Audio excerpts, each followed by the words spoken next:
On Saturday, the ex-squatter Donald Trump came full circle on Saturday as he traveled to Arizona to dangerously seize on the false fruits of a sham election audit that was precipitated by his own discredited claims of the 2020 election being stolen, which we know it wasn't. Now, on a late afternoon of delusion and incitement, Trump had offered a preview of how he could exploit grievances of millions of sycophants who buy into his lies about voter fraud to power a possible new presidential run in the future, which we hope he doesn't need one. So his speech underscored the nation's split reality over last November's election, the real one in which he lost and the President Joe Biden was fairly elected, and the nonsensical but powerful one that he sells to his sycophants. Now, the now self-sustaining myth that Trump was improperly ejected from power is at the center of a belief system that the ex-squatter is imposing on his party and is making a litmus test for 2022. The Republican candidates seeking his endorsement, including in the Arizona Senate race, which is one of the GOP's top targets, is to try to take back the Senate, which hopefully that doesn't happen either. In his latest return to Klan speeches, Trump showered praise on Arizona state senators who organized a non-scientific audit. He insisted he wasn't involved, which more than likely he was, trying to create a false impression of independence and legitimacy in a politicized process that was inspired by his lies. There is no way that they win elections without cheating, the former squatter said, the Democrats, when in reality, the Republicans can't win without cheating.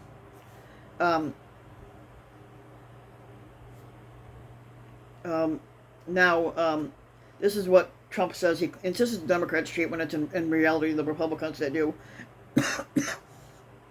With Orwellian overtones, they're rally to protect their elections. Yeah, you're not really trying to protect them.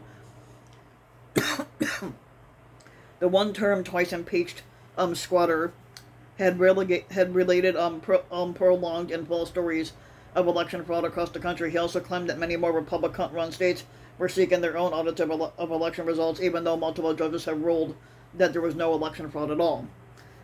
Trump's appearance was full of the usual bluster, boasting, self-pity, and too many lies to count, and was in many ways a sideshow compared to the critical current challenges, including a pandemic that is quickly worsening again because millions of Republican voters will not get vaccinated.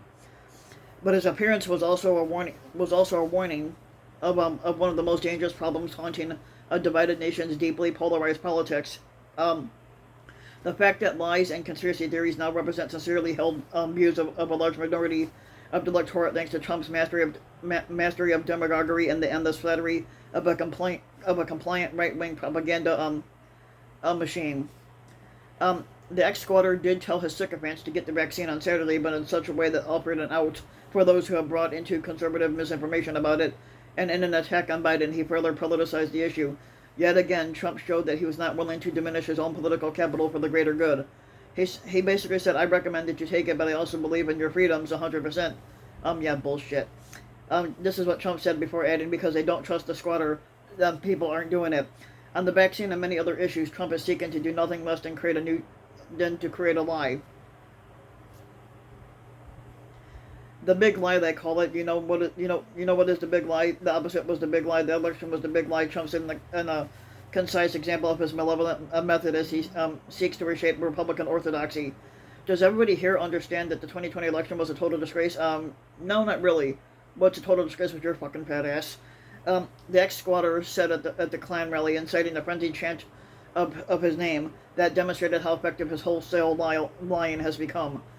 Trump had lashed out at the Arizona Governor Doug Ducey and Senate Minority Leader Moscow Mitch for refusing to buy into his lies and conspiracies about the election last year. He also attacked the former vice squatter Mike Pence for fulfilling his constitutional duty to oversee the certification of the election in Congress, and the former Attorney General Fat Fuck Barr for saying that there was no election fraud. Among unanswered questions is whether Trump's campaign of falsehoods and refusal to accept the result in 2020, which is rife among his base voters, will further alienate the suburban and more moderate voters who were crucial in his defeat last November. The upcoming months and years will also show whether Republican voters, especially when the next presidential primary race heats up, would they want to spend the entire campaign going over lies about the last election, or will they seek new candidates who might share Trump's populist extremism, but offer a path for the future.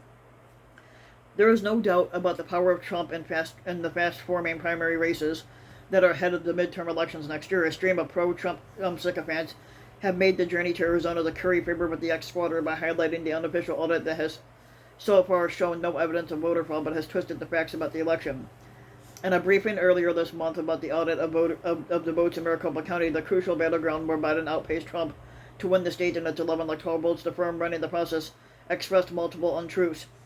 Doug Logan, the chief executive of the non-experienced election audit people, Cyber Ninjas, a firm that has no experience in election audits, they claimed that the audit uncovered 74,243 mail-in ballots, with no clear record of them being sent yet, which is bullshit.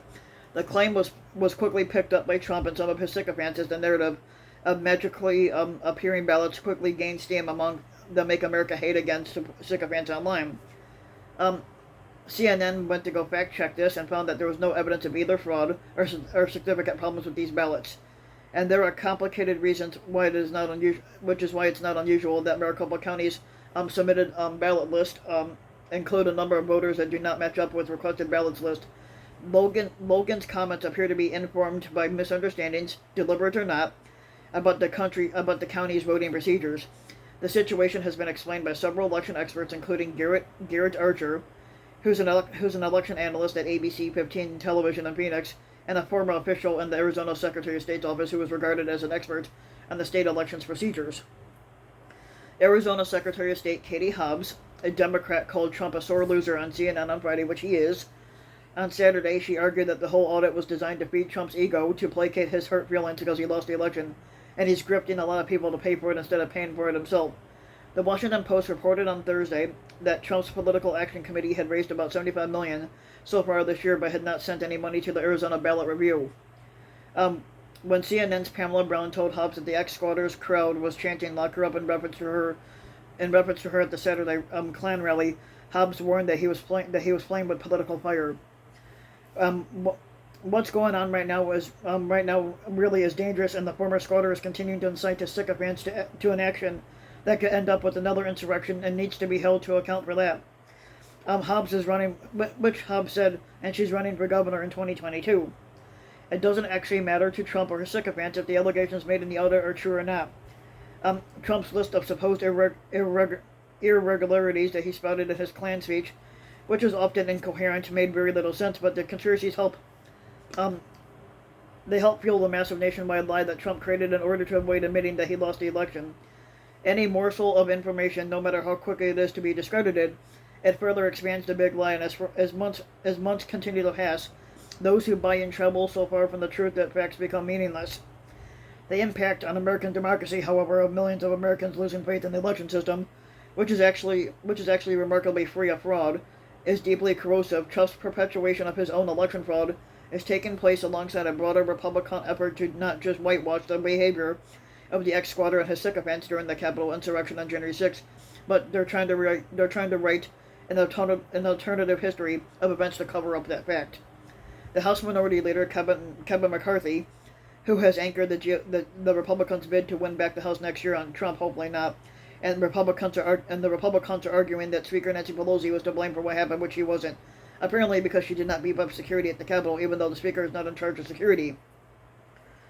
These claims are coinciding with regular releases of footage from the Justice Department and elsewhere of Trump sycophants beating up police officers as they force their way into the citadel of American democracy, but there is no place for evidence inside Trump's parallel reality bubble. Like the Capitol riot, the Arizona audit was sparked directly by Trump's lies that the election was stolen from him, which it wasn't, and Saturday was the latest sign that he intends to pollute future election cycles with his dangerous grand delusion. So if you like the video, give the video a like and subscribe to my channel, RVW King, and also hit the notification bell so that you'll be notified when a new video comes out, and thanks for listening.